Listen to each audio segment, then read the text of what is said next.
chapter 1. This week's chapter 1 is Fireworks, Freedom, and Felonies. Chapter 1.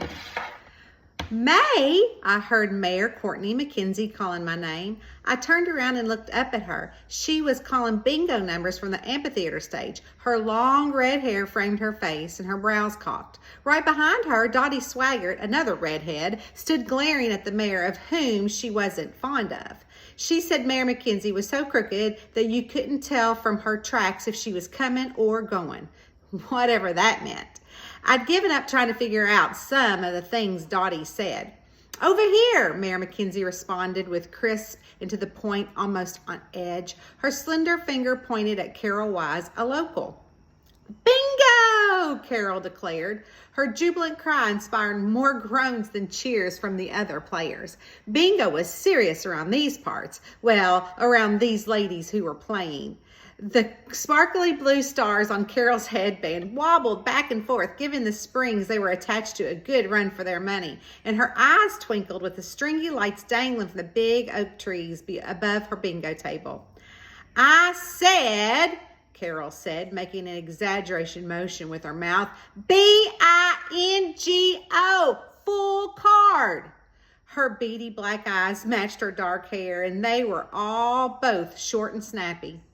I hate to bother you, Mayor McKenzie pinched a smile and covered up her words, but you said you'd help, and that means going to check Carol's card and taking her a basket.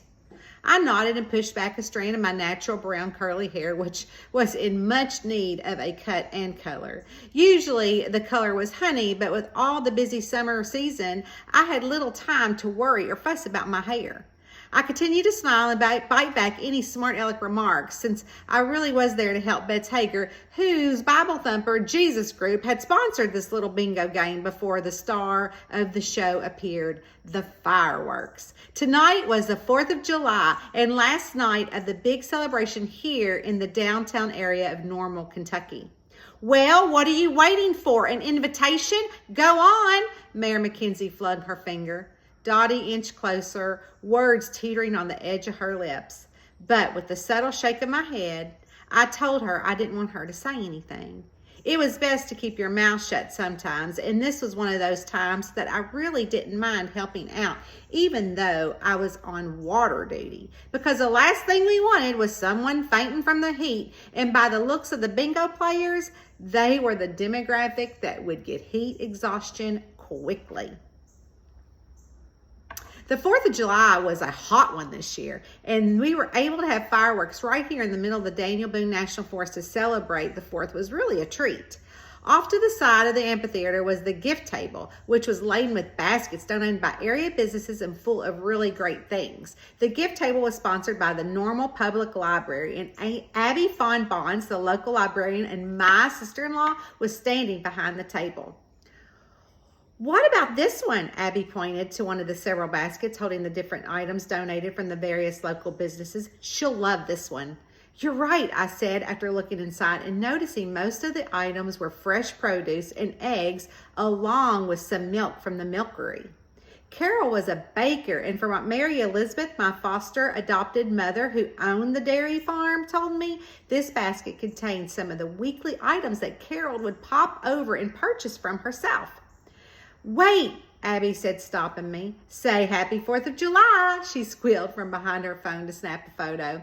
Happy 4th, I said, and held the basket a little closer up to the side so she could get a nice photo of my shirt. The design showed a bedazzled vintage camper and the arched words, Happy Trails Campground. Be sure to hashtag Happy Trails, I told her. You know it, Abby said. Her voice was lit up by the phone's blue light as it glowed in the dust that started to lie over the Daniel Boone National Forest. Hashtag bingo, hashtag winter, hashtag the Milkery Dairy Farm, hashtag 4th of July, hashtag Happy Trails Campground, she said out loud as she typed. Abby was so good at social media and at being a sister-in-law. I was lucky my foster brother, Bobby Ray, fell in love with her. He was downright smitten with her, and it was so cute to watch them solidify their romance. They were both still very happy. Moving in and out of the tables, I wormed my way over to Carol and took in my surroundings, careful not to get hit by one of the many sparklers the little kids were waving around. "Watch out!" one of the kids shrieked when I almost stepped on a rock with one of those smelly, ugly snake fireworks that crept along as it burnt down. I stood there for a second to watch it expand in the place where the black disc would just tattoo the rock. Ribbons of orange and pink intertwined the sky and over the mountains of the backdrop of normal Kentucky. The towering oaks were hugged with red, blue, and white twinkle lights, only adding to the festive celebration. A breeze skittered across the park, causing the American flag-inspired plastic triangle garlands strewn all over the carriage light to either side of the grassy median to snap, sending a chill down my spine. "Get over here, girlie!" Carol clapped, bouncing up and down, her eyes fixated on the basket. "See," she pointed to the white bingo card with the red star border. "Right there, I won." She held up the card on which she had pressed the blue dauber so hard that the ink was so thick to even see if the numbers were on it were the winners, but who was I to burst her bubble? "This is a good bingo!" My voice carried across the table between us and the stage of the amphitheater. The dislikes from the rest of the players ran like a wave through the room. Then Otis Gullett dragged his bow across the string of his fiddle and led the celebration song, signaling his fellow band members of Blue Ethel and the Adolescent Farm Boys to join in on the bluegrass tune while everyone else reset their bingo cards. Resetting the card really meant just getting a new one from the middle of the table. Queenie and Bets were walking around with trash bags so everyone could throw away their used bingo cards instead of leaving them for us to clean up later. Bets was the one who had gotten us all caught up into working on this 4th of July fireworks since the Normal Baptist Church has sponsored the event, and she was the leader. I wasn't sure why the members were playing bingo rather than helping, but it gave me something to do until the show really started. "Okay, this is the last bingo of the night," Mayor McKenzie said, her voice carrying through the microphone from the stage. She looked around with a large smile on her face, flipping her hair behind her shoulder. "Then we will turn our attention to the sky and watch the fireworks safely." She made sure she exaggerated the word safely. National Forest had so many laws about fireworks display, and the heat of the summer meant the brush was dry, so the season was not good time for the willy-nilly use of fireworks or any kind of fire. This year, the region had been drier than normal, which led to a ban of burning in most areas of the forest. And since we were on high alert, local rangers, including my husband, Hank Sharp, had been on extra horse and foot patrol along the deep trails to make sure the hikers, campers, and other tourists aided by the no fire rules. Even though we provided many fire rings around the park, some people just didn't obey the rules. So the only way to keep the forest safe was having many rangers on patrol, making the days long for them and requiring me to wait even longer to see my husband. I was a member of the National Parks Committee, and we took deep dives into the state of the ecological system with various mandates that kept our forests alive and well. And of course, we couldn't stop natural fires caused by lightning, but we sure could have one designated place for tourists and other people to gather to watch and partake in fireworks. And this year, our cozy little town of Normal was that place. And Mayor McKenzie had a long blowout for it. Tonight was her night, the last night in the big fireworks display that tourists came from all over to view. And I had to admit, I'd been excited to see them myself. I love fireworks, and watching them with Hank was going to be so romantic. Well, in my head anyways. When Bets had mentioned the Bible Thumpers wanted to do something during the last night of the festival, Mayor McKenzie had come up with the grand idea of a bingo game in which all ages could participate. And you'd think everyone would be on their best behavior and only the children would fight and fuss. Guess what? That wasn't the case. And the last prize is the best prize of all, Mayor McKenzie said. At Mayor McKenzie's words, the table of women I was walking by oohed and awed over the knitted blankets she was holding up for all to see.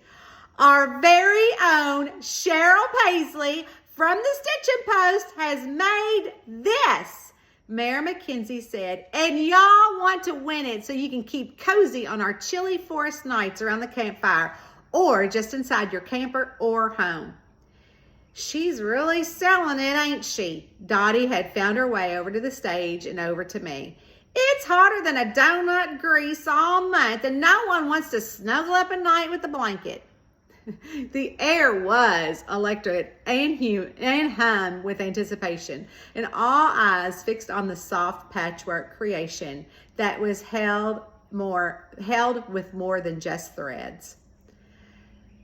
No, but it really is pretty, I said to Dottie, keeping my eye on the ladies' table, and I recognized a few of them. There was Marla Mitchell and Nancy Newberry, both Bible thumpers, as well as members of the knitting group at the Stitching Post. The two women were known for having what we call friendly competition between them, and tonight they sat elbow to elbow. Their eyes gleamed, reflecting the warm glow of the community pride and the spark of competition, but their hands were busy crafting the women's own knitting project.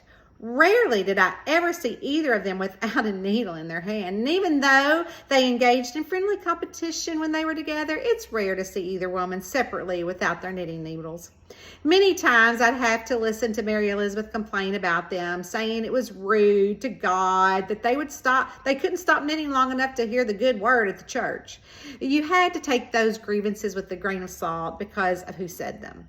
And after all, my nose was itching every Sunday because Mary Elizabeth talked about me like a dog to anyone who would listen, since I didn't even show up at church. At least Nancy and Marla were there. Dottie and I walked past them on our way back to the front of the amphitheater while Mayor McKenzie started to call out the numbers. And don't forget to head on over to Trail's Coffee tomorrow and use the coupon in this week's Normal Gazette. Mayor McKenzie was the one making all the announcements between calling the numbers. I saw Gert Hobson on the sidewalk leaning against the carriage light in front of Trail's Coffee. I was sure she was waiting to be certain that her coffee shop got a shout out in exchange for her donation for the fireworks. But she went ahead and turned into her establishment. And you can grab a sweet treat from Christine Watson at the Cookie Crumble to go with that coffee. Mayor McKenzie was trying to get in all the donations, which were what paid for the fireworks. Dottie Swagger leaned close enough that I caught the scent of her drugstore perfume mixed with her mischievous.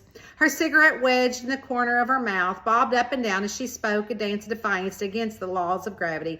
That mayor! Dottie's lit cigarette wobbled with each syllable, ash threatening to tumble with the laughter I could see bubbling up inside her. She's as full as wind as a corn-eating horse.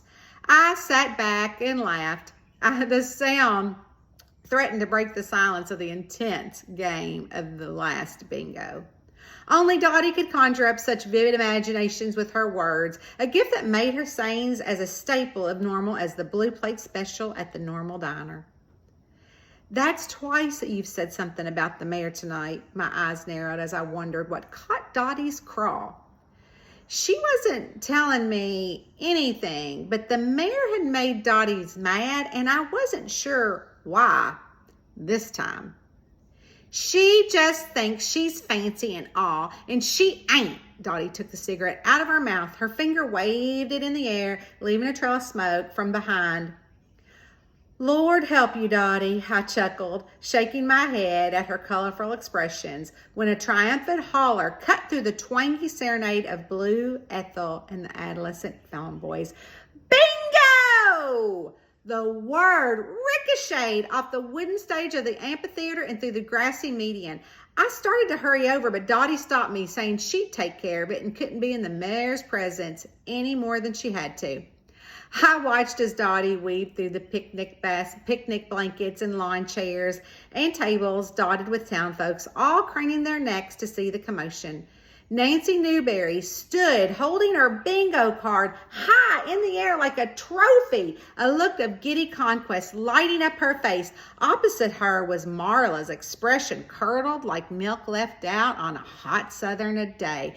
It looked of pure, unadulterated disgust. Dottie, don't you forget my blanket! Nancy's voice cut through the hum of the crowd and now muted music, her demand loaded with sorts of imperious certainty that came from years of disputed bake-off wins and garden club triumphs. I did it! I beat you! Nancy jabbed her finger towards Marla, whose lips were pursed in a tight line, her gaze fixed on Nancy with the intensity of a hawkeye to its next meal. I beat you, she said again. The band, sensing the shift in the crowd's focus, picked up their instruments. The fiddle cried out, quick and sharp, trying to reel back the night's festivities. But all eyes remained on Nancy, a woman who suddenly seemed to wear her victory like a crown that was just a tad bit too tight.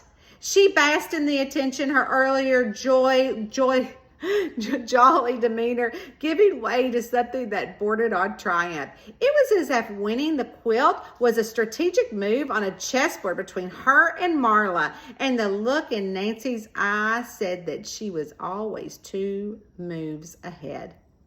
Marla jumped up from the table, her silhouette etched against the glow of the twinkle light strung across the grassy median. Knitting needles clicked at her side, a subtle rhythm barely audible over the murmur of the gathering. She made a quick stop by Cheryl Paisley, exchanging words, judging by the tightening of Marla's jaw that didn't sit well with her. It was obvious by the sight of her grasping her needles and pointing them in Cheryl's face, saying God knew what to Cheryl. Cheryl got up without appearing to say anything. She went one way and Marla went the other. Where are you going? Nancy's voice tinged with a mix of curiosity and a note of challenge carried over the crowd. Oh, Marla! A whisper passed between Nancy and Dottie, their heads bent close. Then, with the abruptness of a startled rabbit, Nancy scooped up her belongings and scuttled after Marla, weaving through families and friends as if dodging unseen obstacles. Look at those 2. Beth shook her head, her bangs brushed to the side. They're always trying to one-up each other, even at church, she tisked. And now for the show, Mayor McKenzie blissfully unaware and undercurrents of tension, bellowed with enthusiasm of the carnival barker. Her call yanked Waldo Willie from his pursuit of the perfect photo opportunity with Nancy and her winning blanket, rerouting his attention to the preparation at hand. The first fireworks burst into the sky, a peony of brilliant colors unfurling against the canvas of the night. The sound reverberated through the field, the drumbeat that quickened the pulse of the town. One after another, the fireworks painted the dark with splashes of red, blues, whites, dazzling chrysanthemum purples, and willows that lingered like spirits of patriots past. Blue Ethel and the adolescent farm boy struck up a medley of patriotic tunes, their music the beat under the pyrotechnic symphony. Banjos twanged, the fiddles sang out, while their hoots and hollers, oohs and ahs accompanied them. Children darted through the crowd, their sparklers casting a web of golden stars around them, laughter trailing in their wake like the comet trailed above. The scent of grilled hot dogs and sweet apple pie mingled in the sulfuric perfume of the fireworks. I nestled into the blanket alongside Mary Elizabeth, Dawn Gentry, Queenie French, and Betts with her boyfriend, Ryan Rivera. We were all nestled down on the grass, our eyes skyward to the fireworks, painted the night with bursts of colors. Isn't it gorgeous? Hank's voice, warmed and familiar, flowed over me as he sat down and wrapped his arms from behind me. It sure is, I whispered back, allowing myself a moment of contentment. I mean you, he murmured close to my ear, sparkling laughter that bubbled up from within me. Stop it, I playfully chided, bumping him with my shoulder. I bet Fifi and Chester are scared. Our pets were no fan of fireworks, and the four-legged anxiety was a worry every year. Actually, I turned on the animal television for them and turned up the volume way up.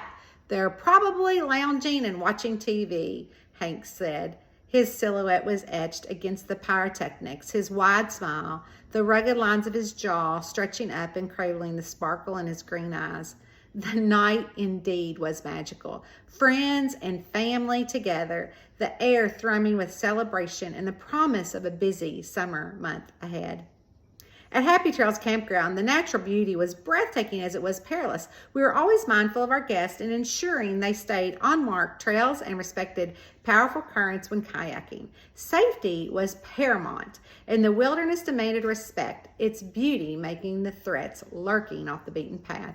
And as I mused over the coming months and all the adventures our guests would be embarking upon, another firework burst above, the thunderous boom, a stark contrast to the light-hearted laughter around me. And then, shattering the night's peace, a scream sliced through the evening's revelry, curdling the blood of anyone within earshot. The noise came from the direction of the stitching post, and as our heads turned, another firework illuminated the sidewalk with horrific clarity. There lay Marla, sprawled on the ground, her knitting needles protruding grotesquely from her neck. "Hank?" I asked, but he had already jumped up and ran halfway there. Nancy and Cheryl stood over Marla. Their figures cast a gruesome picture by the fleeting light. The joy of the evening had snuffed out as quickly as Marla's life had seemingly been replaced by a chilling realization that among us walked a killer, and our tranquil corner of the world had just become a scene of what appeared to be a murder. Chapter 1, Fireworks, Freedom, and Felonies.